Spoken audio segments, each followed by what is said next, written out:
Hey everyone, Aditya official में आपका स्वागत है। तो जो आज हमारा सेशन रहने वाला है वो रहेगा एसएससी एग्जाम 2025 के विद्यार्थियों के लिए काफी इंपॉर्टेंट सेशन रहने वाला है, क्योंकि इसमें हम कवर करेंगे एसएससी 2024 में पूछी गई all EDM, CGL, CHSL, CPO, MTS, stenographer या फिर एसएससी के एग्जाम के द्वारा जो कंडक्ट कराए जाते हैं और भी एग्जाम, तो उन सबके जो मिलाकर ईडीएम पूछे गए हैं एसएससी 2024 में, वो अप्रोक्स 350 ईडीएम पूछे गए हैं, जिनको हम कवर करेंगे सेशन वाइज।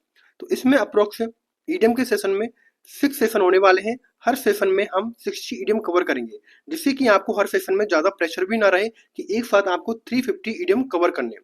तो हर सेशन में आपको 60 ईडीएम करोगे तो अप्रोक्सी 360 ईडीएम बैठते हैं 6 सेशन में, तो आप इजीली रीड कर सकते हैं। बाकी रही बात प्लेलिस्ट की, तो प्लेलिस्ट में मैं जो भी सेशन रहेंगे उनको ऐड करता जाऊंगा एसएससी सीजीएल एसएससी एग्जाम 2025 के नाम से, वहां से आप रीड कर सकते हैं। बाकी जो किरण की बुक के जो ईडीएम है वो भी मैंने प्रोवाइड करा रखे हैं इस यूट्यूब चैनल पे, जिसे आप प्लेलिस्ट में जाकर या फिर मैं लिंक डिस्क्रिप्शन में डाल दूंगा, वहां से आप उनको कवर कर सकते हैं। तो आपको किरण की बुक नई लाने की जरूरत नहीं है, बाकी आप 2024 के सारे ईडीएम यहाँ से कवर कर सकते हैं। तो स्टार्ट करते हैं बिना किसी देरी के। तो ईडीएम है सिनोड अंडर। सिनोड अंडर का मतलब होता है यानी कि किसी काम में अत्यधिक व्यस्त रहना या फिर बहुत सारे कामों में एक साथ उलझे हुए रहना कहलाता है सिनोड अंडर। तो इसका इडियम हो जाएगा यानी कि extremely busy with work. Next idiom है pull a long face. Pull a long face का मतलब होता है अर्थात मायूस या फिर किसी चीज से निराशा का भाव प्रकट करना कहलाता है पुल ए लॉन्ग फेस। तो इसका इडियम हो जाएगा लुक्ड डिसअपॉइंट। डिसअपॉइंट मतलब होता है निराशा होना। नेक्स्ट इडियम है head or back. Head or back का मतलब होता है किसी की मदद करना, हेल्प करना या फिर किसी का समर्थन करना। तो इसका इडियम हो जाएगा यानी कि टू सपोर्ट समवन। सपोर्ट कहते हैं समर्थन को। नेक्स्ट इडियम है make both end meet. Make both end meet का मतलब होता है यानी कि किसी भी तरह गुजारा करना या फिर अपने अपने जितना पैसा होता है उसके अनुसार खर्च करना। तो इसका हो जाएगा live within one's income. Next आगे बढ़ते हैं। नेक्स्ट इडियम है the ball is in his court. The ball in his court का मतलब होता है यानी कि अब आपकी दायित्व है कि आप उसके प्रति कैसा रिएक्ट करते हैं, अर्थात it is his responsibility to act. Next idiom है blessing in disguise. Blessing in disguise का मतलब होता है यानी कि किसी बुरी परिस्थिति के बाद कुछ अच्छा घटित होना कहलाता है ब्लेसिंग इन डिसगाइज, यानी कि छिपा हुआ वरदान या फिर बुरे समय से मिली अप्रत्याशित भलाई। तो इसका इडियम हो जाएगा a good outcome from a bad situation, यानी कि बुरी परिस्थिति के बाद किसी अच्छी परिस्थिति का घटित होना कहलाता है blessing in disguise. Next idiom है once in a blue moon. Once in a blue moon idiom का मतलब होता है यानी कि कभी कभार दिखने वाली घटना या फिर बहुत कम होने वाली घटना कहलाती है once in a blue moon. तो इसका हो जाएगा यानी कि कोई ऐसी चीज जो कि बहुत ही रेयरली होती है, यानी कि वेरी रेयरली। नेक्स्ट इडियम है pie in the sky. Pie in the sky मतलब होता है यानी कि एन अनरियलिस्टिक ड्रीम और गोल, यानी कि एक ऐसी चीज जिसका संभावना होने का ही कोई पॉसिबिलिटी ना हो, यानी कि असंभव आशा या फिर पूरी होने की संभावना ना के बराबर होता है, अर्थात किसी चीज की असंभावना व्यक्त करना कहलाता है pie in the sky. Next idiom है it takes two to tango. It's take two tango का मतलब होता है यानी कि बोथ पार्टीज आर रेस्पॉन्सिबल, यानी कि दोनों ही पार्टियां का जिम्मेदार होना या फिर दोनों ही पक्षों का एक साथ जिम्मेदार होना कहलाता है टू टैंगो। नेक्स्ट इडियम है at 6 and 7। At 6 and 7 idiom का मतलब होता है यानी कि किसी चीज की अव्यवस्था होना या फिर चीजों का बेतरतीब होना, अर्थात इन डिसऑर्डर मैनर में अरेंज करना। एट 6 एंड 7 होता है इन डिसऑर्डर। नेक्स्ट इडियम क्या रहेगा by the farm. By the farm का मतलब होता है यानी कि स्टॉप लिविंग, अर्थात गुजर जाना या फिर मृत्यु को प्राप्त हो जाना कहलाता है बाय द फार्म। ध्यान रखना है आपको, वेरी वेरी इंपॉर्टेंट है। बाय द फार्म यानी कि स्टॉप लिविंग या फिर डेड हो जाना, मर जाना। नेक्स्ट इडियम क्या रहेगा कैप्टिवेटिंग एक्सपर्टाइज। कैप्टिवेटिंग एक्सपर्टाइज का मतलब होता है अर्थात इंट्रीगोइंग मास्टरी ऑफ अ स्किल, अर्थात किसी क्षेत्र में असाधारण स्किल होना या फिर किसी चीज का कौशल होना कहलाता है captivating expertise. Very very important है, आपको नया दिखेगा ये idiom captivating expertise. Next idiom क्या है break a leg. Break a leg का मतलब होता है यानी कि किसी को शुभकामनाएं देना या फिर किसी को कहीं जाने से पहले उसको बधाई देना कहलाता है ब्रेक अ लेग। तो इसका इडियम हो जाएगा विश गुड लक, यानी कि शुभकामना देना या फिर सफलता की कामना करना। नेक्स्ट इडियम रहेगा missing the boat. Missing the boat का मतलब क्या होता है, यानी कि अवसर को गवा देना या फिर समय पर निर्णय ना लेने की वजह से चूक जाना, यानी कि losing an opportunity due to delay. किसी देरी के कारण किसी मौके को चूक जाना कहलाता है missing the boat. Next idiom रहेगा फेल फ्लैट। फेल फ्लैट कहते हैं यानी कि असफल हो जाना, यानी कि कोई प्रभाव का ना पड़ना। तो इसका हो जाएगा फेल टू विन अप्लॉज और सक्सेस। अप्लॉज किसको बोलते हैं, तो ध्यान रखना है, अप्लॉज वेरी इंपॉर्टेंट वर्ड है, यानी कि किसी चीज की सराहना करना। अप्लॉज किसी चीज की सराहना करना। सक्सेस या फिर सफलता, यानी कि सफलता या फिर किसी की सराहना से चूक जाना कहलाता है फेल फ्लॉट। नेक्स्ट आगे बढ़ते हैं, Apple of Discord. Apple of Discord कहते हैं यानी कि किसी विवाद का विषय या फिर कलह या फिर झगड़े का कोई कारण होता है, इसको बोलते हैं एप्पल ऑफ डिस्कॉर्ड। तो इसका हो जाएगा यानी कि मैटर ऑफ डिस्प्यूट। डिस्प्यूट किसको बोलते हैं, यानी कि झगड़े को, अर्थात झगड़े का क्या कारण है, इसको बोलते हैं Apple of Discord. Next idiom रहेगा ग्रीन थंब। ग्रीन थंब का मतलब क्या होता है, यानी कि talent for gardening. Talent for gardening यानी कि जो बागवानी में निपुण होता है या फिर जो पेड़ पौधों की देखभाल करने में एक इम्पोर्टेंट महत्व देता है या फिर जिसकी इम्पोर्टेंट विशेषता होती है, क्वालिटीज होती है, उसको बोलते हैं ग्रीन थंब। नेक्स्ट रहेगा cut no ice. Cut no ice का मतलब क्या होता है, अर्थात कोई प्रभाव ना डाल पाना या फिर वे असर साबित होना, अर्थात किसी को इम्प्रेस करने में सफल ना हो पाना कहते हैं कट नो आइस। तो इसका इडियम हो जाएगा अर्थात फेल टू इम्प्रेस और इन्फ्लुएंस। नेक्स्ट इडियम क्या रहेगा, hue and cry. Hue and cry का मतलब होता है अर्थात किसी के प्रति जोरदार विरोध करना या फिर हंगामा करना कहते हैं ह्यू एंड क्राई। तो इसका इडियम हो जाएगा यानी कि प्रोटेस्ट समथिंग लाउडली। लाउडली मतलब की होता है किसी चीज का जोरदार से प्रदर्शन करना या फिर बहुत ही ज्यादा शोर से प्रदर्शन करना। नेक्स्ट इडियम रहेगा a white elephant. A white elephant मतलब क्या होता है, यानी कि कुछ ऐसी चीजें जो कि बहुत महंगी होती हैं लेकिन वो अनुपयोगी होती हैं, अर्थात जिनका वास्तव में उपयोग नहीं होता है, उसको बोलते हैं ए व्हाइट एलिफेंट। तो इसका इडियम हो जाएगा something that is costly but useless. ध्यान रखना है, कॉस्टली तो होती हैं लेकिन वो यूजलेस होती हैं, यानी कि अनुपयोगी होती हैं। नेक्स्ट आगे बढ़ते हैं, a hard nut to crack. A hard nut to crack का मतलब होता है यानी कि someone difficult to deal with, यानी कि किसी से डील करना या फिर किसी को समझाना एक मुश्किल टास्क होता है, इसको बोलते हैं a hard nut to crack. तो इसका हो जाएगा यानी कि एक मुश्किल व्यक्ति जिसे समझाना या फिर संभालना कठिन होता है, उसको बोलते हैं a hard nut to crack. Next idiom रहेगा the card were stacked against him, अर्थात luck was not in favour, यानी कि किस्मत का साथ ना देना। किस्मत का साथ ना देना या फिर जो भी हालात होते हैं हमेशा प्रतिकूल होते हैं, अर्थात हालातों का उल्टा होना कहलाता है the card were stack against him. Next idiom क्या रहेगा, वर्ष द बबल। वर्ष द बबल कहते हैं, वर्स्ट मतलब होता है अचानक से किसी चीज का फटना, यानी कि अचानक से समाप्त हो जाना या फिर किसी भ्रम का टूटना। वर्ष द बबल यानी कि सडनली एंड, अचानक से समाप्त हो जाना कहलाता है वर्ष द बबल। नेक्स्ट इडियम क्या रहेगा, bite off more than I can chew. Bite off more than I can chew का मतलब होता है यानी कि अपनी क्षमता से अधिक किसी कार्य को स्वीकार करना, उसको बोलते हैं bite off more than I can chew, यानी कि एक ऐसा टास्क ले लेना जो कि आपसे होने वाला नहीं हो, यानी कि taking on more responsibilities that one can manage, यानी कि अपनी क्षमता से अधिक किसी कार्य को ले लेना।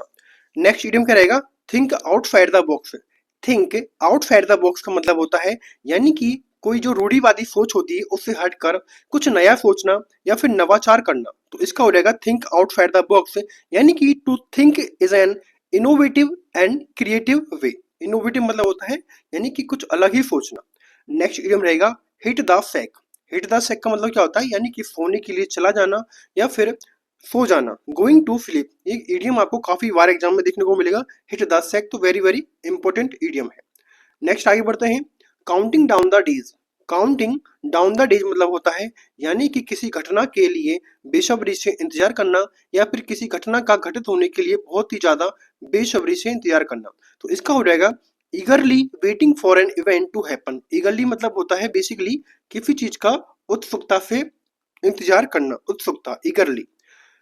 तो काउंटिंग डाउन द डेज हो जाएगा eagerly waiting for an event to happen. Next idiom क्या है? वाई फार। वाई फार का मतलब होता है यानी कि दूसरों की तुलना में कहीं अधिक, यानी कि to a great extent, to a great extent.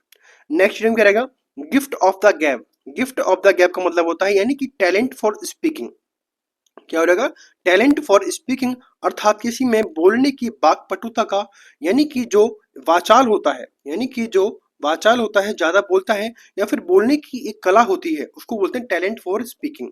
Gift of the gap.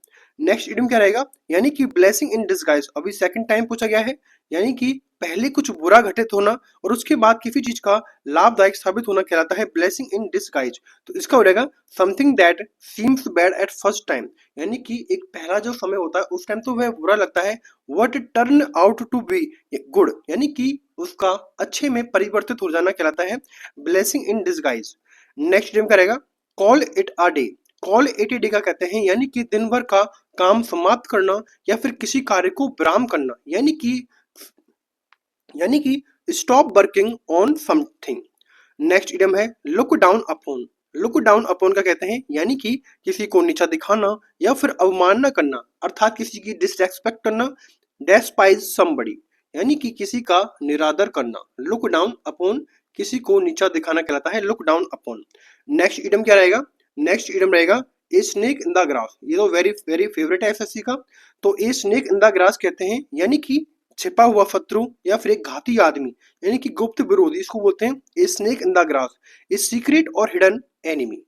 Next आगे बढ़ते हैं in leaps and bound. In leaps and bound का मतलब होता है यानी कि बहुत तेजी से प्रगति करना, अर्थात प्रोग्रेसिव वेरी क्विकली, यानी कि बहुत ही ज्यादा तेजी से किसी चीज में वृद्धि करना, प्रगति करना कहलाता है इन लीप्स एंड बाउंड। नेक्स्ट क्या रहेगा? Eat like a bird. Eat like a bird मतलब बर्ड कितनी छोटी सी होती है, अर्थात बहुत कम खाना खाना या फिर चिड़िया की तरह थोड़ा खाना। टू ईट वेरी लिटिल, ये हो जाएगा to eat very little. Next आगे बढ़ते हैं। नेक्स्ट इडियम है all Greek to me. All Greek to me का मतलब होता है यानी कि कुछ भी समझ में आना। अब कैसे रिलेट करोगे? तो ग्रीक लैंग्वेज होती है तो वो बिल्कुल ही इंडियंस को समझ में नहीं आती है, तो बिल्कुल भी समझ से बाहर होना, कुछ भी समझ में ना आना है ग्रीक लैंग्वेज। तो ध्यान रखना है something that is not understandable. Understandable मतलब कि समझने योग्य ना होना। नेक्स्ट टर्म क्या रहेगा? Jack of all trade. Jack of all trade का मतलब होता है यानी कि हर काम में थोड़ा थोड़ा निपुण होना, लेकिन किसी में एक विशेषज्ञ नहीं होना। ध्यान रखना है जैक ऑफ ऑल ट्रेड, ध्यान रखना है। तो जैक जो है वो थोड़े थोड़े काम में निपुण है, लेकिन वो किसी में प्रोफिशिएंट नहीं है, यानी कि किसी काम में दक्ष नहीं है, उसको बोलते हैं जैक ऑफ ऑल ट्रेड। तो इसका हो जाएगा यानी कि doing several different job instead of specialisation in one. Next idiom है bread and butter. Bread and butter का मतलब होता है यानी कि रोजगार या फिर आजीविका का साधन, यानी कि किसी तरह गुजारा करना। ब्रेड एंड बटर यानी कि मींस ऑफ लिवलीहुड। नेक्स्ट रहेगा keep up appearance. Keep up appearance का मतलब होता है यानी कि बाहर से अच्छा दिखाना, चाहे स्थिति जैसी भी खराब हो तो उसको बोलते हैं कीप अप अपीरियंस, यानी कि maintain an outward show despite difficulties, यानी कि एक आदमी जो कठिनाइयों का सामना करता है लेकिन वह बाहरी से दिखाता है कि उसको कोई परेशानी ना हो, उसको बोलते हैं कीप अप अपीरियंस। नेक्स्ट रहेगा spill the bean. Spill the beans कहते हैं यानी कि रिवील अ सीक्रेट, अर्थात किसी का भेद खोल देना या फिर किसी का रहस्य उजागर कर देना कहते हैं स्पिल द बीन। ध्यान रखना है आपको, वेरी वेरी इंपॉर्टेंट है spill the bean. Next idiom रहेगा from cradle to grave. From cradle to grave का मतलब होता है अर्थात जन्म से मृत्यु तक या फिर पूरी जिंदगी में। तो throughout one's entire life कहते हैं फ्रॉम क्रेडल टू ग्रेव, यानी कि जन्म से मृत्यु तक का जो समय होता है इसको बोलते हैं क्रेडल टू ग्रेव। नेक्स्ट आगे बढ़ते हैं nip in the bud. Nib in the बड का मतलब होता है यानी कि शुरुआत में ही किसी को कुचल देना या फिर रोक देना, उसको बोलते हैं nip in the bud. To stop something before it develop fully, यानी कि जब तक वह परिपक्व हो उससे पहले ही उसको तोड़ देना। नेक्स्ट आगे बढ़ते हैं सी आई टू आई, यानी कि आंखों से आंखों का मेल होना, अर्थात पूर्णतः सहमत होना, पूरी तरह सहमति व्यक्त करना, यानी कि to agree with someone.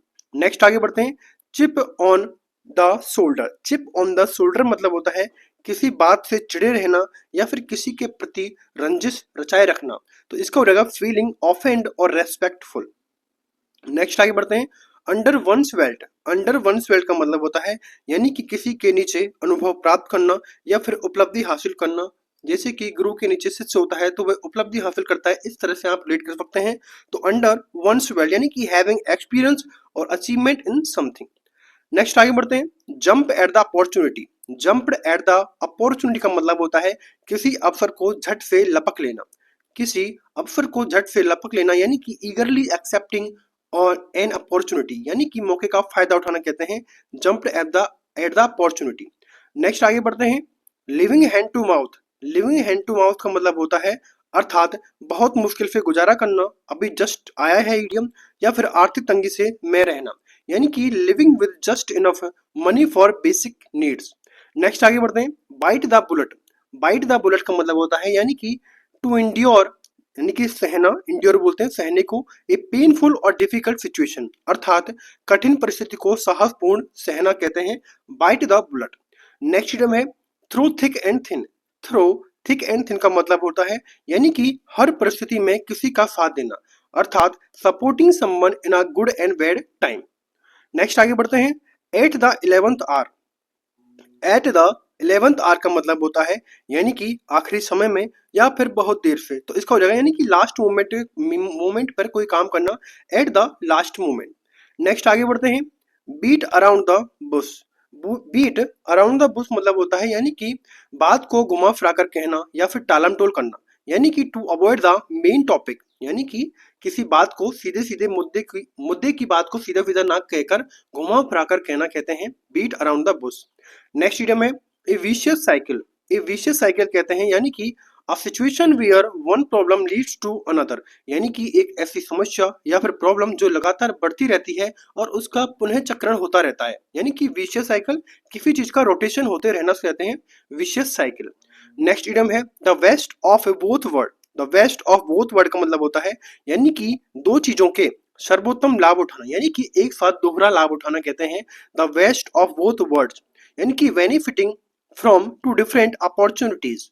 Next idiom रहेगा back to back. Back to back का मतलब होता है यानी कि something happening one after another. Something happening one after another यानी कि लगातार एक के बाद एक घटित होना। नेक्स्ट इडियम क्या रहेगा, up the anti. Up the anti मतलब होता है यानी कि इंक्रीज डिमांड और रिस्क अर्थात मांग बढ़ाना या फिर किसी दाब का बढ़ाना कहते हैं अप द एंट। नेक्स्ट आगे बढ़ते हैं, नेक्स्ट आएगा मेक वेव्स।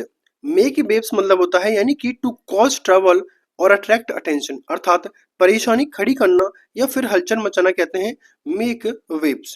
नेक्स्ट आगे बढ़ते हैं, बीट अराउंड द बुश यानी कि अभी जस्ट मैंने कराया है यानी कि किसी बात को सीधे सीधे ना कहकर उस बात को रोटेशन यानी कि घुमा फिरा कर कहना, गोल मोल बात करना कहते हैं बीट अराउंड द बुश यानी कि to avoid talking about what is important यानी कि जो मेन मुद्दा है उसकी बात ना करते हुए किसी चीज को और ही बात को कहीं और ले जाना।